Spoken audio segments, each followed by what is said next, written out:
Անկեղծ եմ ասում։ Շնորհակալություն։ Շողիկ Գալստյան, ձեր հարցը։ Տիկին Վարդանյան, սահմանային իրավիճակից տեղյակ եք վստահ եմ, ինչ կարող եք ասել ձեր գնահատմամբ, ինչու է Բաքուն արդեն 1 ամսից ավել,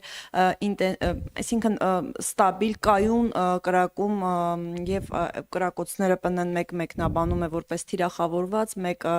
ոչ վտանգավոր, բայց ամեն դեպքում ձեր կարծիքով ինչով է պայմանավորված Ադրբեջանի այս քաղաքականությունը, ինչ նպատակ են իրենք հետապնդում եւ նախորդ թեմայի հետ կապված շատ կարճ դուք Երեկվանից իշխանությունից հնչում են դիրքորոշ հայտարարություններ եւ կարծիքներ, որ սա դաշնակցությունը կամ Հայաստան խմբակցությունը դիտավորյալ է անում, որովհետեւ ցեղասպանության քրեականացումը արդեն քրեական օրենսգրքով նախատեսված է եւ ձեր նպատակը այն է, որ այս նախագիծը բերեք, որպեսի հետո ԿՊ-ն դեմ քվեարկի եւ դուք ձեր մեղադրանքները հիմնավորեք այս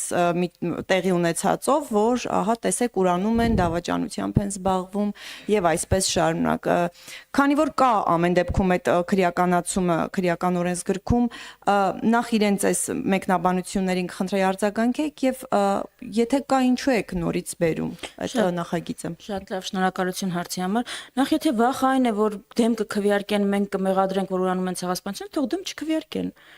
Դեպքում մեղադրանքներ չեն կարողանա հնչեցնել։ Ինչու ենք բերել նախագիծը։ Այո, երեկվանից ասում եմ, որ նման օրենք կա, բացարձակ սուտ է, մենք հենց փոփոխություն ենք առաջարկում են հոդվածում, որ իրենք ասում են կա, եւ հիմա կարդամ ամենակարևոր փոփոխությունը, որ ինչ փոփոխություն ենք առաջարկում։ Հայոց ցեղասպանությունը, ինչպես նաեւ Հայաստանի Հանրապետության կողմից կամ միջազգայինորեն ճանաչված ցեղասպանությունը կամ մարդկության դեմ ուղղված հանցագործությունները հրապարակայինորեն հերքելը, մեղմացնելը, հավանության տալը, արդարացնելը կամ դրանց վտանգավորության նսեմացնելը պատժվում է ու գրել ենք ինչ պատժով, այդ թվում նաեւ մինչեւ 3 տարի ազատազրկում։ Այս հոդվածը չկա։ Հայաստանի քրեական օրենսգրքում կա այլ հոդված 136.1-ը, որով նախատեսվում է, որ ցեղասպանությունների ժխտումը ատելության սերմանման, ռասայական խտրականության հիման վրա է պատժվում։ Այսինքն, ավելի պարզ, եթե այս հիմիկվա օրենսգրքով չի իրականացվել ատելության քարոզի զուգահեռ ցեղասպանության ժխտումը, դա քրեականացված չէ։ Ինչու է այսպես օրենքը եղել։ Ես մեկնաբանեմ էլի, որովհետև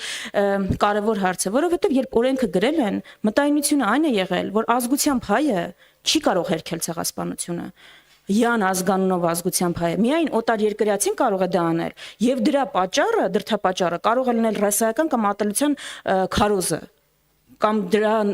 հիման վրա ցեղասպանության ժխտումը։ Մարդիկ չեն պատկերացրել, որ այլ պատճառով ուղակի ցեղասպանություն հերքել, ուրանալ հնարավոր է։ Դրա համար այն մի կետը չեն գրել եւ 2019-ին ենք մենք այս օրենքը առաջարկել։ Այսա ամբողջ պատմությունը։ Հիմա հասել ենք այն կետին, որ փաստացի ուղակի ցեղասպանությունը հարցականի տակ դնելու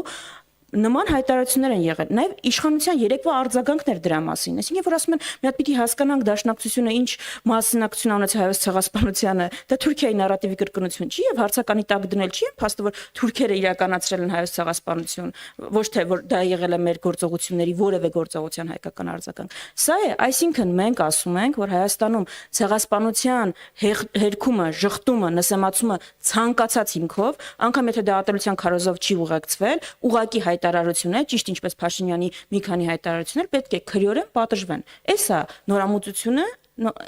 այս շեշտադրումն է եւ դրա համար է արձագանքը այսքան ջղագրգիռ։ Ուրիշ խնդիր չկա։ Այո, հոդվածի երկրորդ մասը եղել է ռասայական ատելության հիմքով, խտրականության հիմքով ցեղասպանության ժխտումը, այո, քրեականացել է, մենք այդտեղ